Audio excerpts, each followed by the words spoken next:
Ethiopia has announced completion of a controversial power dam on the River Nile that drew the fire of Egypt and Sudan. The Grand Ethiopian Renaissance Dam, or GERD. It stretches 1.8 kilometers wide and 475 feet high. According to reports, Egypt sees the dam as an existential threat as it is already suffering from severe water scarcity. Launched in 2011 with a $4 billion budget, is considered Africa's largest hydroelectric project.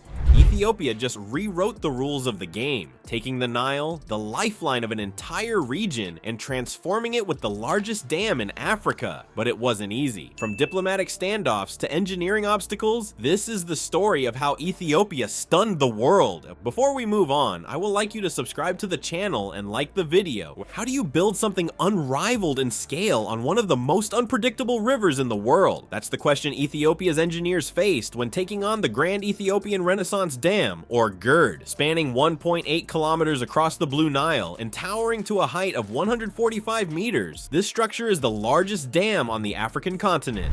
Now, the country relies on the River Nile for 97% of its water needs.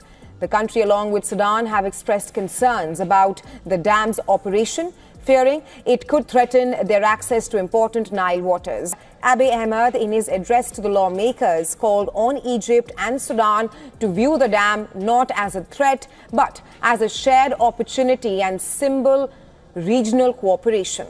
However, Ethiopia insists the dam is a crucial development that will help pull millions of its citizens out of poverty and become a major power exporter. Capable of producing a staggering 6,450 megawatts of power. To put that into perspective, this single project can electrify millions of homes, transforming Ethiopia into a major power exporter. But its size wasn't what made it remarkable. It was the sheer ingenuity needed to make it possible. The Blue Nile, though majestic, is no easy river to tame. Its flows are seasonal and wildly unpredictable, fluctuating drastically between the rainy season and the dry months. For a dam of this size, that variability wasn't just a nuisance. It was a monumental challenge. Engineers had to reconsider how such a massive structure could handle the extremes of the river. At the core of the problem was adapting the design to accommodate millennial floods, those rare but catastrophic water surges that only occur once every 1,000 years. To make the GERD work, they developed emergency spillways to safely release excess water during unexpected surges, preventing overflow and structural damage. But the challenges didn't end there. The dam's initial design, intended to generate 5,250 megawatts, was overhauled after consulting with an independent panel of experts. They called for groundbreaking upgrades to increase capacity, enhance safety, and ensure the structure could handle the immense water pressure of one of the world's longest rivers. The result? A more advanced system capable of generating an additional 1,200 megawatts. These weren't just tweaks, they were leaps forward in engineering, built on innovative thinking and careful analysis of potential vulnerabilities.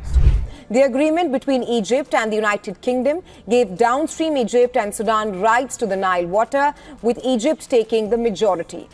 He announced that his government was preparing for the dam's final inauguration in September.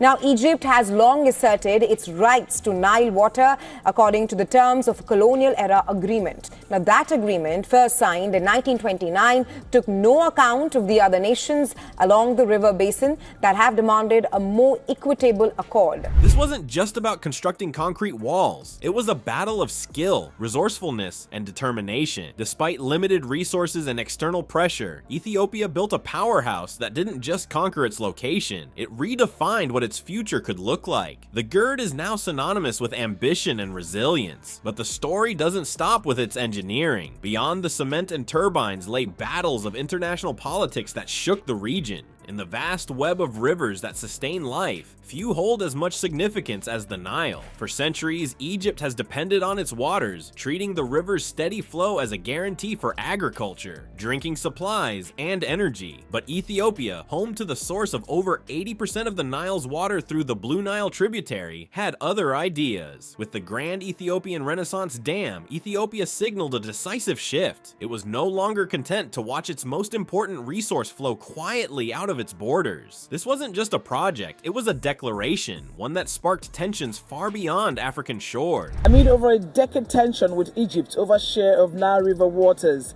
Egypt has referred to the dam as an existential threat because of its over 100 million population rely almost entirely on the Nile for sustenance. Egypt is yet to react to the announcement of September inauguration of the Grand Ethiopian Renaissance Dam as named by Ethiopia. Negotiations between Ethiopia and Egypt over the years have not led to a pact, and questions remain about how much water Ethiopia will release downstream if the drought occurs.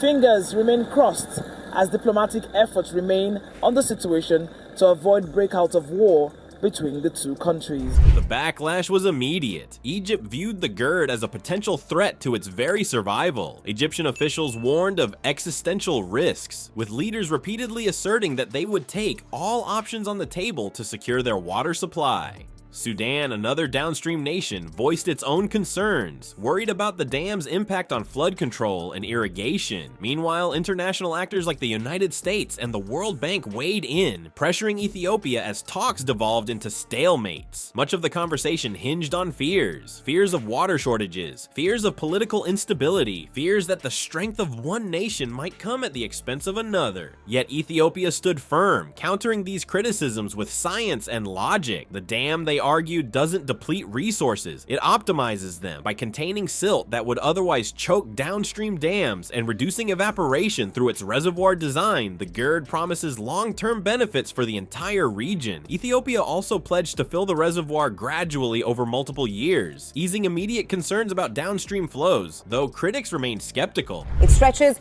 1.8 kilometers wide and 475 feet high. According to reports, Egypt sees the dam as an existential threat as it is already suffering from severe water scarcity. However, Ethiopia insists the dam is a crucial development that will help pull millions of its citizens out of poverty and become a major power exporter.